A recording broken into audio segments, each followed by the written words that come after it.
Po. Shije që ju pas ka marrë Shumë. A do një qëtash, a do një mashit i krymë? Veç edhe pak. Që ju për shkallë të të Haradinaj, për një është në rregull në qëtë. Mirë që ta. Po mirë që ta emocional.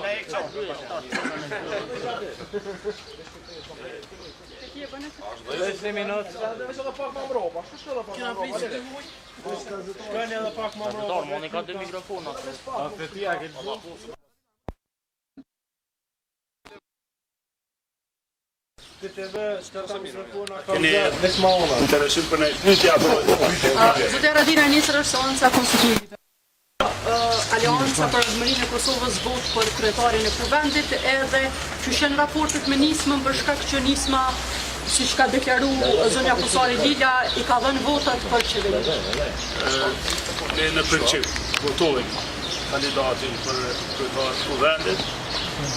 Kuptohet të bëjmë konsultat ndërsjella dhe me partit tjera opozitare, pra me PDK dhe LDK.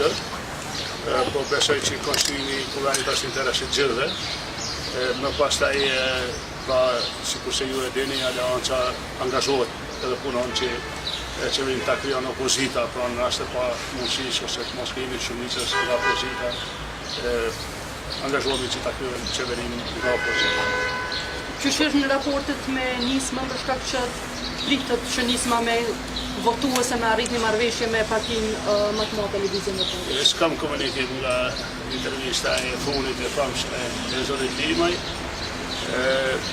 Ka qenë shumë e vështirë pra krijimi i shumicës nga opozita dhe drejteu, pozicionimi i tij hershëm e ka bërë më të vështirë, ka qenë parakoshëm. Edhe nëse nisma dhe Limaj vështirësin pushtetin, kuptohet që ata ndahen nga ne, po është një ndarje mjaft e turpshme për shkak se kemi kërkuar për ndryshim. Dhe sjellja e tyre dhe drimi i tyre është mjaft e turpshme. A do të ka smerim me për parlamentar? Ju lutem ne në taktik, pra asnjëherë kemi penguar konstituimin e kuvendit edhe të bojnë ndarash nga opozita. Kjo është princip, sikur se dini, janë votuar nën kryetarët e komuniteteve të gjithë, asnjëherë s'ka pas pengesa. Edhe nuk besoj që do të pozicionohen kundër konstituimit të kuvendit. Nuk e dim që do të jetë emri kush do të jetë. Jo tregova se është një ndarje e turpshme për shkak se kemi shkuar në gjithë vendin, kemi kërkuar votë për ndryshim. Edhe me ushqyer në mënyrë të tillë tashani nuk është në rregull. A keni kushte qoftë për opozitën, qoftë edhe për vendosin edhe pse tha që nuk bashkëpunoni me ta, por edhe për partitë opozitare nëse për vendosin ne kemi vetëm një kërkesë, ata me dalin opozitë, për opozitën asnjë kusht. Çfarë pozë bisedimet me partitë e tjera opozitare? A mendoni që mundi me i po 61 vota në rast se të shtonë vetëm? Tani nëse ndahet Limaj është më vështirë. Po ne do të vazhdojmë për shkak se edhe me votat e nismës edhe nuk ka një shumicë të vendohës, edhe do të vazhdojmë pa krijimin e shumicës. A votoni kryetarin e kuvendit edhe nëse LDK-ja dhe PDK-ja nuk e bëjnë një të Ja, nuk ndahemi nga opozita asnjëherë.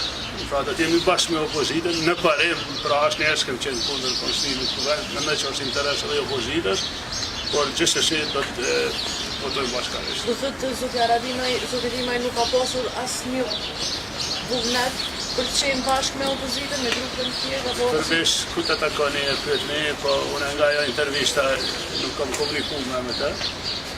I kam bërë një shkresë ku ja kam shprehur shqetësimin për pozicionimin e hershëm parakoshëm të tillë të fashistëm, i cili e ka vështirësuar pastaj krijimin e shumicës nga opozita, edhe për damet e pasurat që i ndodhin vendit. Sido që tjetë e thash edhe një herë, thash kjo është vërtet një ndarje e turpshme nga ana e tij, sepse kemi shkuar në gjithë Kosovën, kemi kërkuar votë për ndryshim, e jo votë për vazhdim të mashtruesit, ashtu si jemi shprehur. Faleminderit.